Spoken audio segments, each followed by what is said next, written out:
Ayuda, blind item news. Hala, aktor, may plano talaga siya.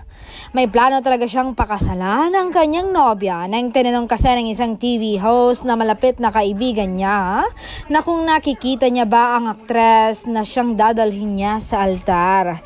Say niya, oo naman, wala nang iba, wala na akong nakikita kundi siya, na ikinakilig naman ng TV host.